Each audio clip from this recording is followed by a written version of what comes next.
That now it is Ghazwa Hind, and we want that Taliban should also help us in getting Kashmir liberated. So how you see this template? जहाँ तक अफगानिस्तान के सूरत हाल का सवाल है, ये प्रश्न आपको मरकज़ी हुकूमत से करना चाहिए।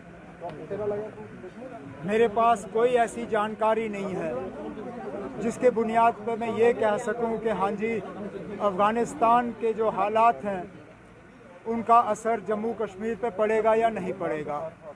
तो मैं इस पर कोई टिप्पणी नहीं करना चाहता हूँ। अफ़गानिस्तान में जो हुआ वो हमारे सामने है। इसका असर जम्मू कश्मीर पे पड़ेगा या नहीं पड़ेगा, इस सवाल का जवाब मरकज़ी हुकूमत के पास है, मेरे पास नहीं है। अल-कायदा की तरफ से थ्रेट आई है, हिज़्बुल मुजाहिदीन चीफ सैयद सलाहुद्दीन ने कहा है। मैंने ऐसी कोई बात सुनी नहीं और मैंने आपसे कहा ना, ये सवाल आप मरकज़ की हुकूमत से करिए ना। मेरे पास कोई ऐसी जानकारी नहीं है जिसके बुनियाद पे मैं आपके सवाल का जवाब दे सकूं।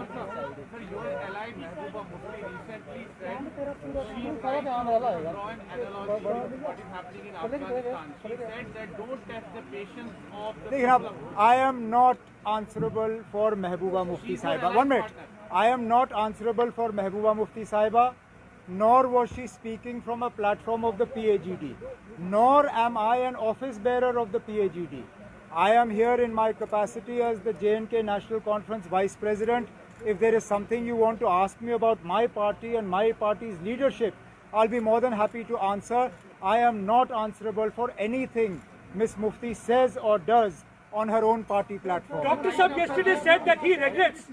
Dr. Saab yesterday said आपको मौका मिला था ना।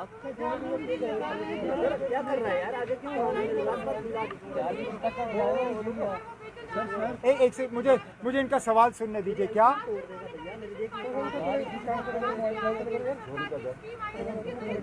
मुझे आपका सवाल सुनाई नहीं दे रहा है।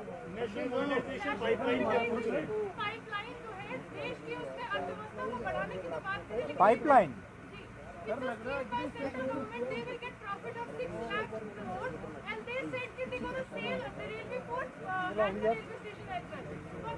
privatization and monetization of the assets of the... Then I think it's important that you draw a distinction between privatization and monetization.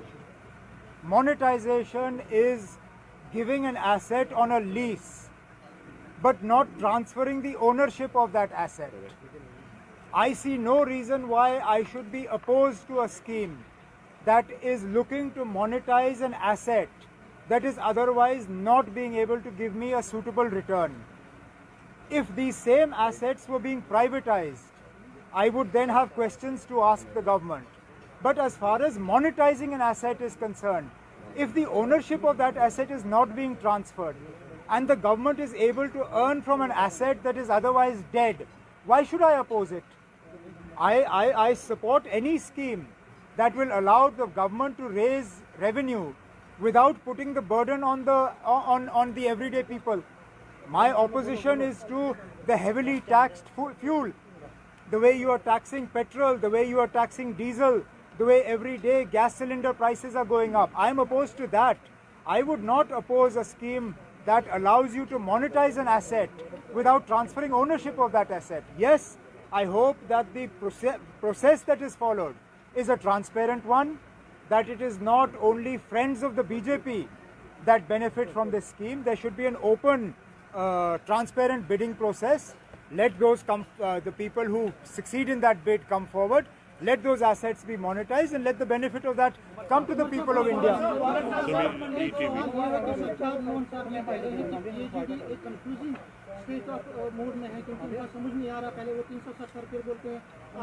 लेकिन आप, मैं माफ़ी चाहता हूँ, लेकिन सजाद लोन साहब को PAGD पे सवाल उठाने का कोई हक नहीं है, क्योंकि सजाद लोन साहब ने जिस तरह PAGD को छोड़ा और जिस तरह बहाना बना के उसको छोड़ा, इस बात के बावजूद कि उस इलेक्शन में उसकी पार्टी के लोगों ने भी PAGD के खिलाफ इलेक्शन में वो मैदान में उतरे, मुझे नहीं लगता है कि सजाद लोन साहब को कोई भी हक है PAGD से किसी तरह का सवाल करने का। जम्मू में PAGD का जो है आपकी पार्टी में भी कुछ अनसिक्योरिटी है, कुछ अनईजीनेस है जम्मू का जो। लेकिन अब हम अभी लगभग 4 घंटे की मीटिंग कर चुके हैं जम्मू के साथियों के साथ। सारे सीनियर साथी हैं, पूरे जम्मू प्रोविंस के हमारे, कोई भी इलाका ऐसा नहीं है जिसकी आवाज़ आज सुनी नहीं गई। और किसी भी एक साथी ने PAGD को लेके किसी भी तरह का कोई खदशात जो है जाहिर किया। यहाँ तक कि PAGD पे मेरे किसी साथी ने कोई बात भी नहीं छेड़ी। केंद्र सरकार कह रही है कि जम्मू कश्मीर में चुनाव जो है वो जल्द होंगे। आपको लगता है कि यूपी और पंजाब के चुनाव से पहले यहाँ पर चुनाव होंगे या हो जाने चाहिए? जनाब, चुनाव का फैसला इलेक्शन कमीशन के हाथों है। इलेक्शन कमीशन जब यहाँ इलेक्शन कराने का फैसला करती है तो अच्छी बात है। हम तो 2019 में इलेक्शन की तैयारी करके बैठे हुए थे, क्योंकि तब तक हमारा असेंबली जो है वो ख़त्म किया गया था। जब इलेक्शन कमीशन जो है इलेक्शन कराना चाहे करे। हमारा तो सिर्फ ये है कि आप इलेक्शन से पहले हमें स्टेटहुड वापस कर दीजिए, बाकी लड़ाइयाँ हम सुप्रीम कोर्ट में लड़ते रहेंगे। चाहे वो, मुझे ख़त्म करने दीजिए ना आप, चाहे वो 370 को लेके हो, चाहे जो भी 5 अगस्त 2019 को हुआ उसकी लड़ाई जो है हम सुप्रीम कोर्ट में लड़ते रहेंगे। लेकिन जहाँ मुल्क के वज़ीर आज़म, मुल्क के होम मिनिस्टर सबों ने पार्लियामेंट में कमिट किया है कि जम्मू कश्मीर को जो है स्टेटहुड वापस किया जाएगा, हम तो कहते हैं ना, अब नेक काम में देरी क्यों।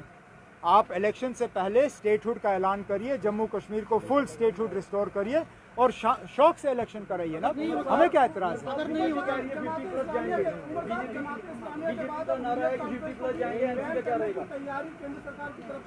ना, मैंने ऐसी कोई बात नहीं देखी। हाँ, ज़रूर एक एजेंसी के तरफ से ये खबर चली, लेकिन उसके बाद ऐसी कोई कार्रवाई तो हुई नहीं है। कार्रवाई होती है उसके बाद मुझसे सवाल पूछिए ना। आप मुझे अच्छी तरह से जानते हैं ना, मुझे 20-22 साल हो गए सियासत में। मैं अगर मगर सवालों का जवाब नहीं देता हूँ, क्योंकि अगर मगर सवाल का जवाब फिर अगर मगर में ही आपको मिलेगा। बस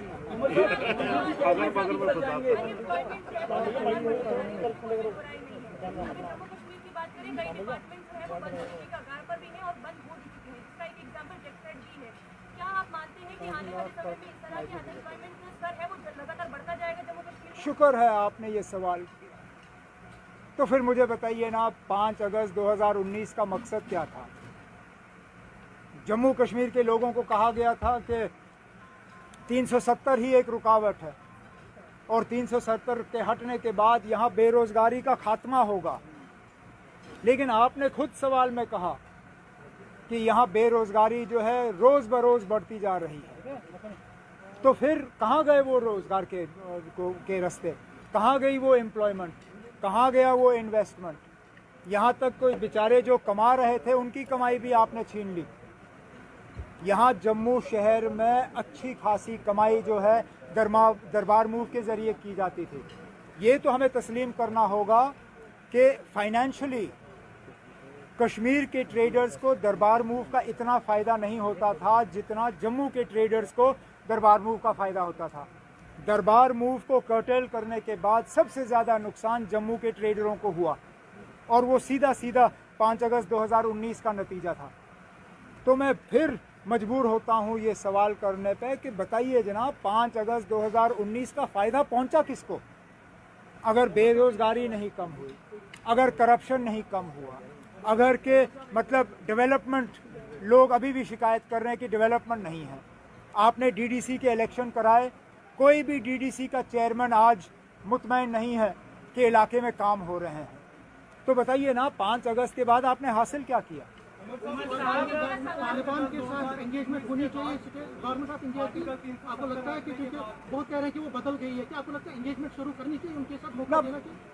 आप कहते हो एंगेजमेंट शुरू होनी चाहिए या नहीं? एंगेजमेंट तो कर रहे हैं। ये तो आज की खबर है कि कतर में आप एक दूसरे से बात कर रहे हैं।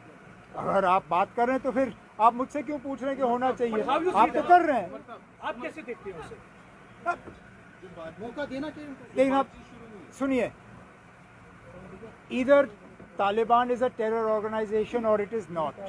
Please clarify to us how you see the Taliban. is the Taliban a terror organization? If it is not, will you move in the United Nations to have it delisted as a terror organization? Because right now you are presiding over the United Nations Security Council. If it is a terror organization, then how do you distinguish between Taliban and other terror groups? If it is not a terror organization, then please move in the United Nations to have it removed from that list of terror organizations. Let their bank accounts start functioning, and let's not treat them differently. But you can't have different yardsticks for different organizations. If they're a terror organization, why are you talking to them? If they are not a terror organization, why are you banning their bank accounts? Why are you not recognizing their government? Make up your mind what it is. I am not the decision maker, nor does my view matter to you. Last question and then I have to go. BJP का कहना है कि वो 50 plus जाएंगे। BJP का ये कहना है कि अगर असेंबली इलेक्शन होते हैं वो 50 प्लस जाएंगे। एनसी का क्या स्टैंड रहेगा इस पे? एक मिनट, जम्मू कश्मीर का पॉलिटिकल फ्यूचर। लेकिन अब मेरे पास अगर ऐसी जादू की छड़ी होती तो आपको नहीं लगता कि 5 अगस्त से पहले मुझे पता होता कि रियासत को क्या होने वाला है और मुझे खुद क्या होने जा रहा है? मेरे पास कोई ऐसी जादू की छड़ी नहीं है ना, आप जिसके बुनियाद पर मैं आप जिसको इस्तेमाल करके मैं आपको ये कह सकूं कि जम्मू कश्मीर का फ्यूचर ये है। बीजेपी कह रही है 50 प्लस जाएंगे अगर असेंबली इलेक्शन होती है, तो एनसी का क्या नारा रहेगा? अब हम नारों पे नहीं जाते, हम ग्राउंड पे काम करते हैं। हमने अभी 50 प्लस 45 तो क्रॉस किया नहीं था पिछले इलेक्शन में, तो 50 क्या उनका नहीं था मिशन?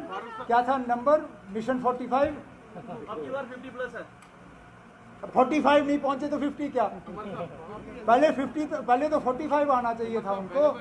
50 तो दूर की बात है ना। 370 पर रविंदर रैना ने कहा कि 370 की हड्डियां भी गंगा में विसर्जित कर दी गई है। अब ये जो सोच रहे हैं लोग कि 370 हड्डियां गंगा में क्या विसर्जन हुए वो हमने कोविड के दौरान देखे ना। मुझे नहीं लगता है कि रविंदर रैना साहब या बीजेपी को इस तरह की बातें करनी चाहिए, क्योंकि अभी भी जख्म वो जो हैं वो अभी मतलब वो पूरी तरह से दे हैव नॉट हील्ड। हम वो तस्वीर भूले नहीं जिन लोगों ने मजबूरी और परेशानी में अपने रिश्तेदारों को गंगा के किनारे वहाँ रेत में दफन किया। ये बातें जो है ये रविंदर रैना साहब की मुंह से जचती नहीं है। पहले तो उनको माफ़ी मांगनी चाहिए जो कोविड के दौरान उन्होंने मुल्क में हालात पैदा होने दिए, फिर जाके 370 पे तबसरा करें। चले, थैंक यू।